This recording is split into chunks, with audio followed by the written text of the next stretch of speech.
사실 추석 명절이라서 명절을 앞둔 주일은 언제나 명절에 관련된 그런 설교를 여러분에게 늘 전해드렸습니다. 이 명절에 우리가 어떤 시간들을 어떤 마음을 가지고 또 어떤 일을 행해야 되는지 지금까지 명절 설교를 명절에 늘 해왔습니다마는 이번에는 명절에 가족들을 위한 마음보다 더 중요한 것을 제게 계속 말씀을 주시는 것 같아서 여러분들이 근본 추석 명절은 부모님, 형제지간 다 모여서 평상시 안 하던 음식도 해먹고 또 가족들끼리 모였으니 즐거운 놀이도 하고 뭐 가족들 얘기하는 이보다도 그것도 너무나 귀해서 지금까지 우리가 주신 축복으로 알고 살아왔는데 이번에는 그보다 더 중요한 여러분이 오늘 우리 예수동행교회에 속한 우리 성도 한 분 한 분 여러분 한 사람이 여러분의 가족들 여러분의 집안을 어떻게 여러분이 구출하고 그야말로 여러분이 탈출구가 되어줘야 되는 그런 사명감을 이번에는 갖게 하시는 마음을 너무나 강하게 주셔서 오늘 말씀을 추석 명절을 앞두고 그 명절 분위기에 여러분들이 시간 보내는 거는 그렇게 알아서 여러분이 보내시고 그러나 예전과는 달리 추석 명절에 내가 우리 가족들에 대한 우리 집안에 대한 내가 어떤 깨어있는 구출자가 되어야 되는지에 대한 말씀으로 오늘 들으실 수 있기를 바랍니다. 무슨 일이든지 사전에는 징조가 다 있습니다. 사전에 예방하고 탈출의 기회가 다 있도록 되어 있습니다. 2차 세계대전을 끝을 내기 위해서 하는 수 없이 미국이 원자 핵폭탄을 사용하기로 결정하게 됩니다.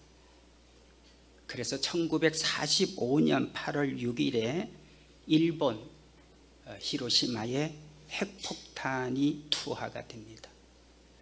핵폭탄의 이 위력이 얼마나 크게 일어나는지를 이미 그들은 시험을 통해서 다 시험이 됐기 때문에 그래서 핵폭탄을 투하하기 전에 미리 계속해서 경고 방송을 했습니다.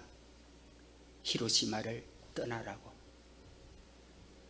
가급적 빠른 시간에 히로시마를 다 벗어나라고 경고하는 방송을 내보냈습니다. 그러나 결국 사람들은 탈출을 하지 못하고 탈출할 기회를 놓치고 정말 비참하게 죽어가는 사람들이 너무나 엄청났습니다. 여러분이 지금 그림을 보시는 대로 시는 온데간데 없이 폐허가 됐고 그리고 너무나 비참한 모습도 많은데 그리고 26년 전입니다. 1995년 6월 29일에 일어난 서울 삼풍백화점 사고가 있었습니다. 건물 붕괴는 위험한 초짐이 사실 계속 발생이 됐습니다. 건물 균열이 1년 동안 계속 진행이 됐습니다. 균열된 천정에서는 모래도 떨어지고 바닥이 심지어 일부분 내려앉기도 했습니다. 그러나 계속 이를 무시하고 영업을 계속했습니다. 심지어는 디딤 이 뼈대가 구부러지는 뼈대 구부러짐 현상까지도 일어났습니다. 그러나 다 무시했습니다. 그러다가 결국 95년 6월 29일 저녁 시간에 무너지고 말았습니다. 502명이 사망을 했고 937명의 부상을 당한 지금까지도 그 아픈 상처를 가지고 살아가는 분들이 있는 걸 압니다. 여러분, 2달 전이죠. 2021년 6월 24일 미국 플로리다주 12층 아파트가 붕괴된 사건을 여러분들이 뉴스로 실시간 보셨습니다. 특별히 안전에 가장 강한 미국에서 이런 일이 일어나는 것은 더더욱이나 세계적으로 깜짝 놀라게 만듭니다. 그런데 사실은 이 건물도 2018년부터 계속 문제가 제기가 됐다고 합니다. 콘크리트 파손이 너무나 심각해서 교체가 필요하다라고 하는 것도 계속 전달이 됐고, 그러나 계속 무시했습니다. 이번 사건이 일어나고 난 이후에 전체적인 조사 결과에 30년 전 1990년대부터 연간 2mm씩 계속해서 이 건물에 가라앉는 현상이 되어 왔었다는 결과가 나왔습니다. 여러분 아시는 대로 98명이 사망을 했고 실종자 61명이 발생되는 그런 상황이 일어났습니다. 여러분, 우리가 매일같이 듣게 되는 사건, 사고, 거의 인재 사고는 모두가 다 징조가 있어요. 그리고 반드시 경고가 있어요. 그런데 대부분 다 무시합니다. 여러분, 하나님의 백성, 주님의 백성으로 이 세상을 살아가고 있는 우리들, 우리가 살아가고 있는 세상이 계속 여러분들에게 지금 전달해 드리고 있는 뉴스나 방송이나 특별한 어떤 매체를 통해서 지금 우리가 살고 있는 이 시대가 어떤 시대가 되고 있는지는 한 번에 얘기하고 지나가지를 않았고 계속해서 여러분들에게 누누이 말씀을 드리고 있습니다. 우리가 경고를 계속해서 무시하면 안 되고, 특별히 주님과 동행을 하는 우리는 늘 주님이 늘 정신 차리게 만들어 주셔서, 주님께서 늘 깨어 있도록 늘 이렇게 만들어 주셔서 너무나 감사한데, 베드로전서 4장 7절에 이렇게 말씀했지요. 만물의 마지막이 가까웠으니, 만물의 마지막이 가까웠으니 그러므로 너희는 정신을 차리고 근신하여 기도하라. 만물의 마지막이 가까웠다고 경고를 주님이 하고 계십니다.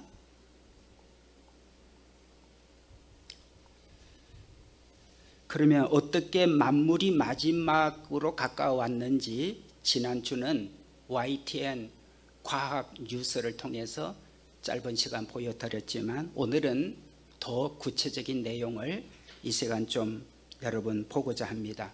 만물의 마지막이 가까웠다는 징조를 계속해서 분별하고 파악해야 됩니다. 그냥 주님은 갑자기 절대 오시지 않습니다. 이 시간 방송을 같이 보도록 하겠습니다. 2도 이상이 되게 되면 우리가 다시는 회복할 수가 없다. 궁극적으로 이제 실존 2도 이상이 되게 되면 우리가 다시는 회복할 수가 없다. 궁극적으로 이제 실존적인 그런 위기, 그러니까 인간의 삶 자체가 이제 다 무너지는 거. 이거는 뭐 경제 성장이니 뭐 이런 거 계산이고 이거 다 의미 없는 거예요. 지금 여기서 2배 더 성장한다? 그거는 그냥 멸망하겠다라고 하는 거예요. 지금 현재는 거의 전시 상황 수준에 대응을 해야지만이. 아니 저 원래 은퇴하고 조용히 살라고 그랬다가 이게 지금 제가 웬일입니까? 이게 조명 속에서 제가 이러고 앉아있는데.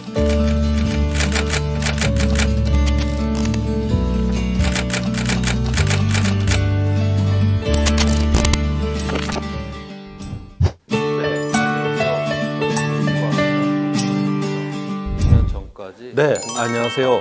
저는 대기과학자 조천호입니다. 2년 전까지 국립기상과학원에서 30년 동안 일을 했었고요.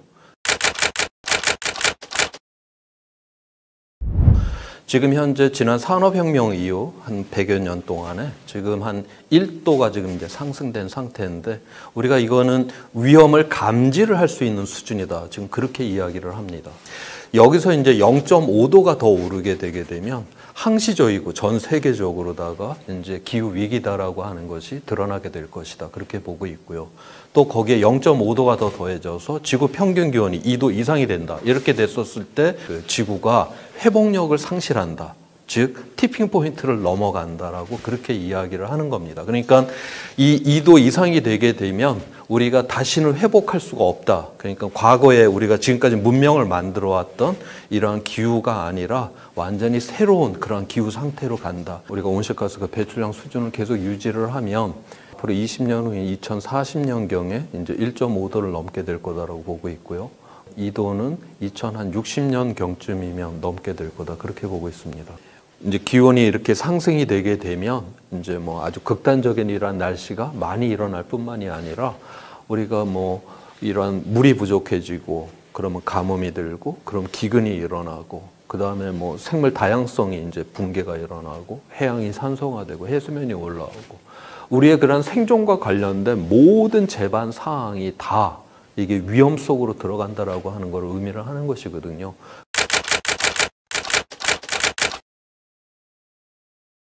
이제 해수면이 올라와서 자기 거주지가 이제 그 물로 차거나 그 다음에 뭐 가뭄이 일어나서 먹을 게 없거나 그렇게 되면 사람이 자기 땅을 떠나야 되는 거 아니에요? 결국 이제 난민이 된다라고 하는 거죠.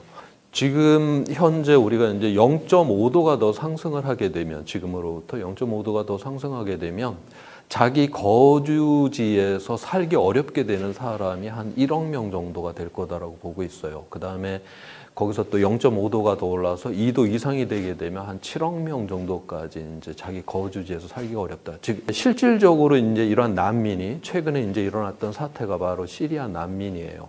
그 2010년도에 러시아에서 그 생산 지역이 이제 가뭄이 들어섰는데 러시아가 밀을 수출을 하는 나라입니다. 그런데 이제 가뭄이 되니까 그해 밀 수출을 하질 않았죠. 두세 달 사이에 밀가루 가격이 한 70% 정도가 쫙 올라갔어요. 그러자 2010년도에 아랍의 봄이라고 그러죠. 튀니지부터 시작을 해서 뭐 리비아, 이집트, 뭐 모든 아랍 국가가 이제 폭동이 일어납니다. 그거는 밀가루 가격이 폭등이 됐기 때문에 이제 사회적인 폭동이 일어나고 어떤 민주적 시스템이 이제 취약한 나라들은 정권이 바뀌기도 하고 그 과정에서 이제 시리아가 가장 심각한 그런 고통을 받게 되는데 이미 2005년부터 계속 가뭄이 좀 들어 있었어요. 거기에 이제 밀가루가 갑자기 70% 정도가 올라가게 되니까 결국 내전이 일어나고 IS라고 하는 극렬 분자가 나타나게 되는 거고 결국 뭐 먹을 것도 없는데 뭐 포탄은 터지고 뭐 총알은 왔다 갔다 해야 된다? 그러면 그 땅을 떠날 수밖에 없는 거죠. 아무리 자기 땅이라 해도 떠나야 되는데 좋은 땅을 향해서 가야 되겠죠. 그러니까 유럽을 향해서 이 사람들이 몰려가고 유럽 입장에서는 피부색도 틀려, 말도 틀려, 종교도 틀린 사람이 자기 국경을 넘어 들어와. 결국 국가의 안보 문제로 그렇게 보는 것이고요. 그런데 그 당시에 뭐 굉장히 그 시리아 난민이 비참했죠. 어린 소년이 뭐 그 이태리 해안에 익사가 된 채로 막 떠오르고 하는 이런 모습 속에서 유럽 연합이 각 나라가 그럼 몇만 명씩 좀 맡아주자. 워낙 불쌍하니까 그렇게 합의를 했어요. 그런데 또 영국은 브렉시트를 하는 이유 중에 하나가 바로 저 난민을 받을 수가 없다. 그래서 국경을 봉쇄를 한다라고 하는 그 측면에서 이제 유럽 연합을 떠나겠다라고 하고요. 결국 러시아에 있었던 그 하나의 그 가뭄이라고 하는 게 엉뚱한 나라의 그러한 어떤 위기로 들어가게 되고 다시 그게 유럽의 문제가 되고 아직까지 해결이 지금 10년이 지났는데 아직 해결이 되지 않잖아요. 그러면 그 시리아 난민이 몇 명이길래 400만 명이에요.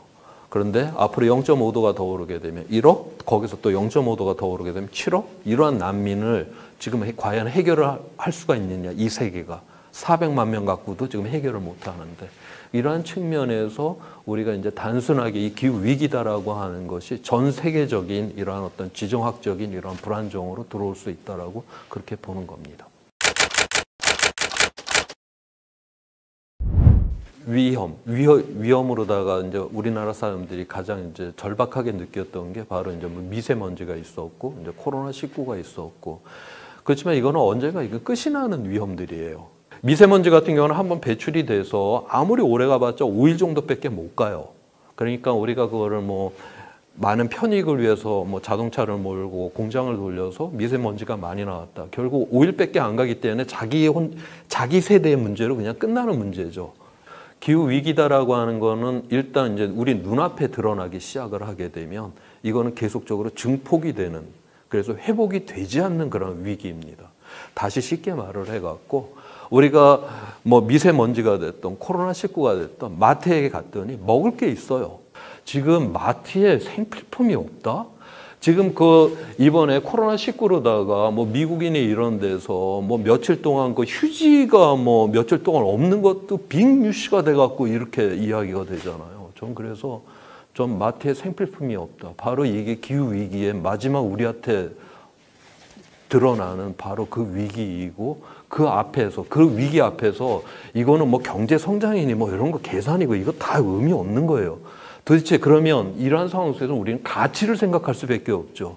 결국 어떠한 삶을 선택을 할래라고 하는 지금의 삶의 이러한 방식을 계속 고수를 할 것인지 아니면 바꿔서 세상을 바꾸고 나를 바꾸고 갖고 우리가 이런 지속 가능한 세상에 살 것인지를 지금 물어야 되는 저는 아무튼 마트에 먹을 게 없다. 세상에 이거보다 저는 공포스러운 거는 저는 차라리 죽는 게 낫지 않을까 이 생각이 들 정도로 저는 이미 이제 경제 뭐 성장 이런 것까지 고려를 하면서 지금 이 기후위기를 대응한다? 그렇게 여유로운 상황은 아니에요. 지금 현재는 거의 전시 상황 수준의 대응을 해야지만이 우리가 이제 1.5도 정도를 막을 수가 있다라고 그렇게 이야기를 합니다. 전쟁이 났는데 경제 성장을 고려를 한다? 이거 있을 수가 없는 이야기 아니에요? 우리나라가 아마 지금 현재 그린 뉴딜은 이러한 어떤 전 세계적인 여기 흐름에 안 쫓아가면 지금 당장 우리가 뭐 살 수가 없는 상황이 되어버렸기 때문에 그러니까 따라가는 이 수준에서 지금 그렇게 지금 만들어내지 않았나 하는 그런 측면이 있고요.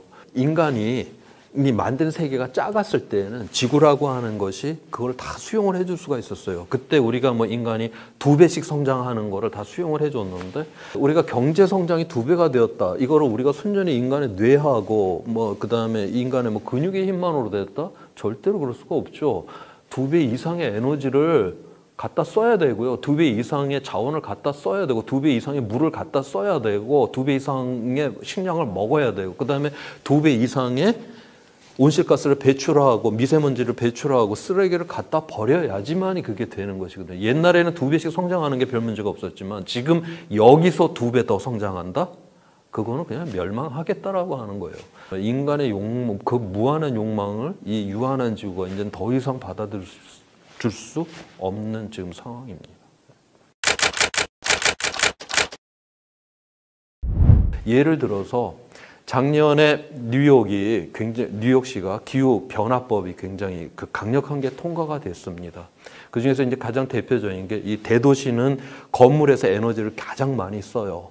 그래서 이제 건물과 관련된 그런 이제 그 기후 대응법이 이제 통과가 됐는데 2050년까지 지금 뭐 새로 짓는 그런 건물뿐만이 아니라 지금 기존의 건물들조차도 2050년까지 최고의 그 열 효율을 갖다가 그렇게 되도록 건물을 이제 개보수를 해야 되는 그런 상황의 법이 통과가 됐어요. 건물을 가지신 분들로서는 갑자기 비용이 확 들게 된 거 아니에요. 그러니까 거기에 대해서 이제 반대하는 로비를 할 수밖에 없었겠죠.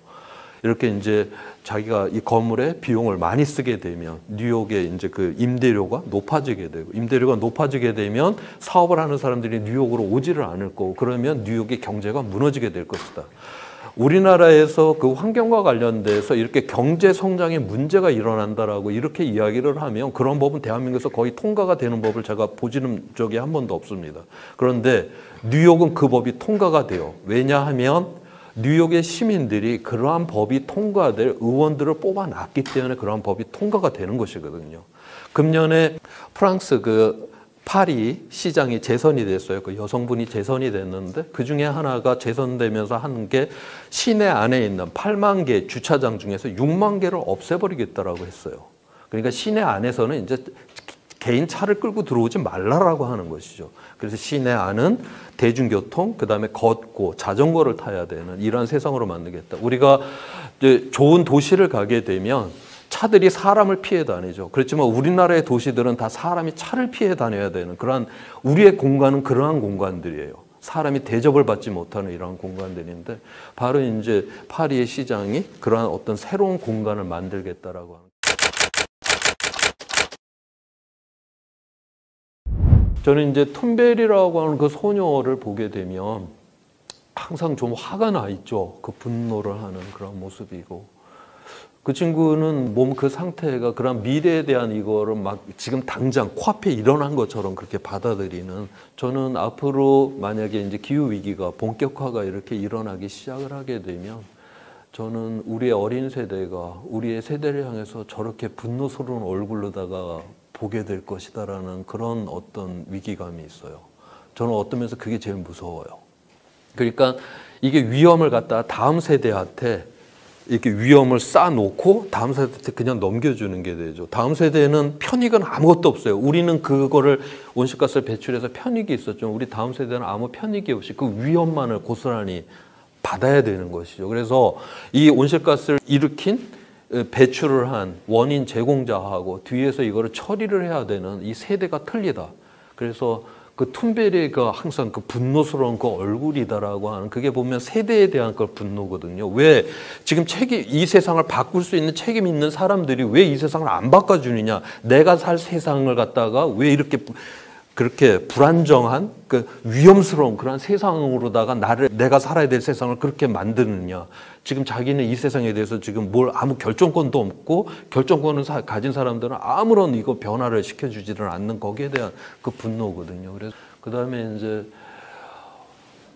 트럼프 같은 경우는 이게 이제 우리가 진영의 논리에 이제 이렇게 들어가게 되면 자기한테 이제 필요한 말만, 정보만 받아들이고 자기가 듣고자 하지 않는 거는 이렇게 배제를 해버리게 되는, 결국 인간이 이제 그렇게 굉장히 이성이라고 하는 그 자체도 굉장히 좀 엉성하죠. 뭐 미국의 대통령이 뭐 그렇게 말을 했다 부정한다라고 해서 이게 뭐 부정될 수 있는 성격은 아니고요. 과학은 증거를 갖고 있고 거기에 합리적인 설명이 되고 있고 끊임없는 이런 반증을 통해서 거기서 살아남았다라고 하면 우리가 그거를 잠정적 진리로 받아들인다. 이것이 이제 과학이기 때문에 트럼프 아니라 트럼프 헤레비가 아무튼 기후변화를 부정한다 해도 그거는 무너지지는 않는다.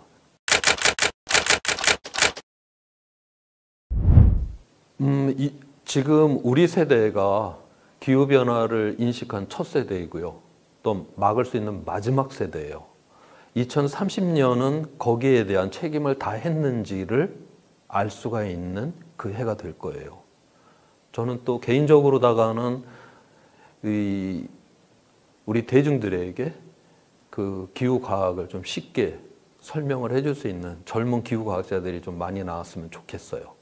그래서 저는 아무 말을 안 하고 살았으면 좋겠어요.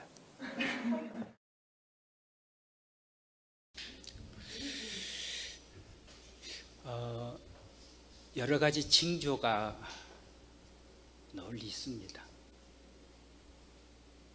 누가 빨리 그것을 캐치하고 그걸 감지를 해서 미리미리 예방하고 미리미리 그것에 대해서 해결점을 찾는가. 여러분, 오늘 만물을 주관하고 계시는 주님을 그냥 단순히 믿는 정도가 아니고 그 주님의 통치 아래 있는 주님을 영접한 우리가 이 세대에 대해서 분별력이 없다면 어떻게 되겠어요? 그래서 오늘 주님께서 우리에게 이렇게 말씀하십니다. 여러분 2절을 보겠습니다. 2절에 보면 오늘 이 2절을 여러분 세 번역으로, 우리 아까 본문은 말씀 읽었는데 세 번역으로 한번 좀 보시면 이렇게 말씀되고 있습니다. 예수께서 그들에게 말씀하셨다. 너희는 저녁 때에 하늘이 붉은 것을 보니 내일은 날씨가 맑겠구나 하고, 아침에는 하늘이 붉고 흐린 것을 보니 오늘은 날씨가 굽겠구나 한다. 너희는 하늘의 징조는 분별할 줄 알면서 시대의 징조들은 분별하지 못하느냐. 네, 정말 오늘 예배 드리면서 하나님의 말씀을 늘 주목하고 있는 우리들이야말로 늘 이 세상 속에서 정신을 늘 차리고 있는 사람이고 늘 깨어 있는 사람이에요. 그래서 우리가 그리스도인들이 깨어 있는, 정신을 늘 차리고 있는 우리가 이 모든 일에 대해서 얘기하지 않으면 안 되지요. 자, 말세 마지막 만물이 가까워오는 징조와 현상을 종합적으로 몰아보는 것을 지난주에 여러분에게 일단 말씀을 드렸습니다. 다시 한번 확인해 보면 첫 번째 자연현상입니다. 기후변화로 엄청난 위기가 계속해서 몰려올 겁니다. 그런데 가급적 우리 모든 세계 국가가 개인이 이것을 가급적 막아낼 수 있는 정신 차려야 되는 얘기죠. 두 번째, 사람들의 도덕성 타락이죠. 악과 죄악들이 세상에 막 넘쳐납니다.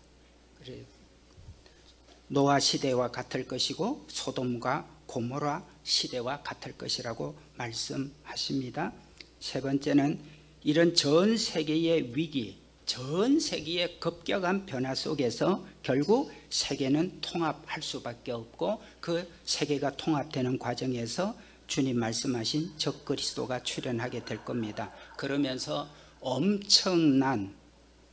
엄청나고 무시무시한 핍박과 환란이 우리 그리스도인에게 있게 됩니다. 마지막 네 번째는 그냥 지구에서만 어떤 변화가 아니고 징조가 아니고 우주적 징조가 일어납니다. 이건 더 무서운 거지. 지구에 흔들림이 있어도 문제가 되는데 우주적 흔들림이 있어요.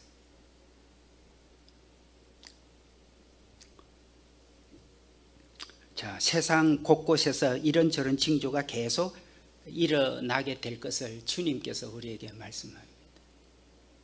저와 여러분이 무슨 복을 받아서 오늘 만물을 주관하시는 역사의 알파와 마지막 끝을 주관하실 주님 때문에 이런 징조를 미리 알고 미리 듣고, 그런데 주님이 2000년 전에 하신 말씀이 2000년이 지난 오늘은 어떻게 분별을 해야 되나, 이게 너무 중요해요.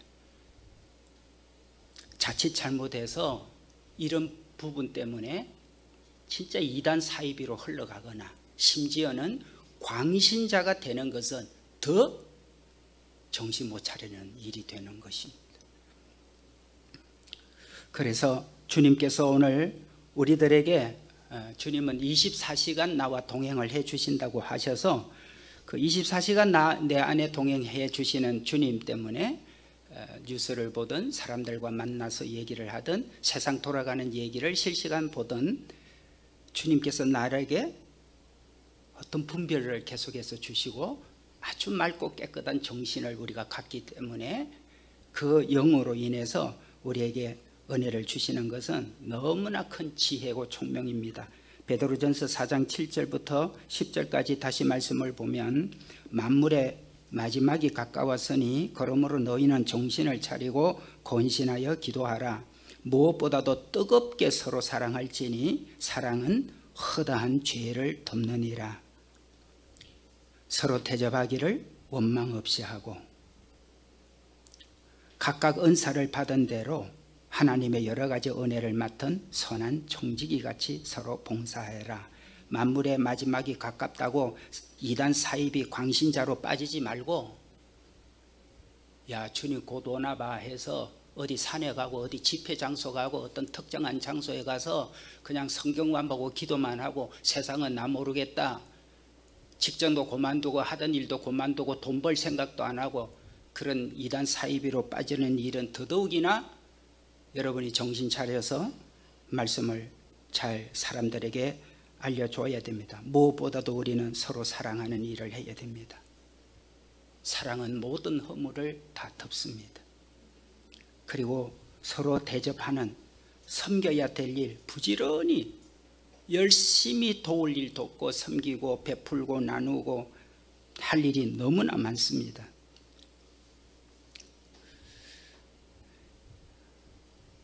여러분, 이런 모든 상황을 두고 정말 조심스러운 게 하나가 있습니다. 유럽에 가면 프랑스에 유명한 개구리 요리가 있습니다.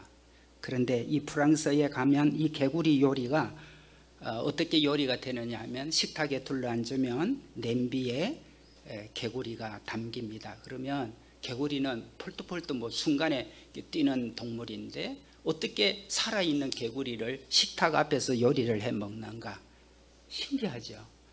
놀라운 것은 개구리가 가장 좋아하는 온도에 맞춰서 물을 넣어줍니다. 그러면 개구리가 가장 좋아하는 온도에 물을 넣어주니까 개구리는 너무너무 좋은 거죠. 너무너무 기분 좋은 거죠. 그래서 그 아주 기분 좋게 하는 물에 푹 담겨서 그야말로 룰루랄라 합니다. 그 다음부터 이제 온도를 조금씩 올려가기 시작을 합니다. 개구리는 온도가 올라가는 거 전혀 의식하지 못합니다. 그냥 가장 기분 좋은 온도에 있는 걸로 생각을 합니다. 점점 온도를 올리게 됩니다. 개구리는 자기가 죽어가는 것도 모르고 결국은 그 안에서 죽습니다. 그리고 개구리 요리 만드는 작업을 시작을 합니다. 여러분, 세상에서 일어나는 변화가 0.1도, 0.5도 그렇게 변하는 거예요. 근데 그게 우리가 죽어가고 있는지를 몰라. 지금 내게 당장 뭐 어려움이 없고, 내게 지금 불편하지 않고, 내가 지금 뭐 손해보는 거 없으니까. 그래서 우리 주님께서 우리에게 말씀합니다. 만물의 마지막이 가까웠다는 것을 나는 너희들에게 일러준다. 온도가 올라가는 걸 모르고 있으니까. 여러분, 정말 이 시대가 무서운 것은 자기가 죽어가고 있는 것을 자기도 모르고 죽어가고 있다는 것이 너무나 충격적인 일이 되어질 수밖에 없습니다. 베드로전서 3장 20절에 보면 이렇게 말씀합니다. 그들은 전에 노아의 날 방주를 준비하는 동안 하나님이 오래 참고 기다리실 때 복종하지 아니하던 자들이라.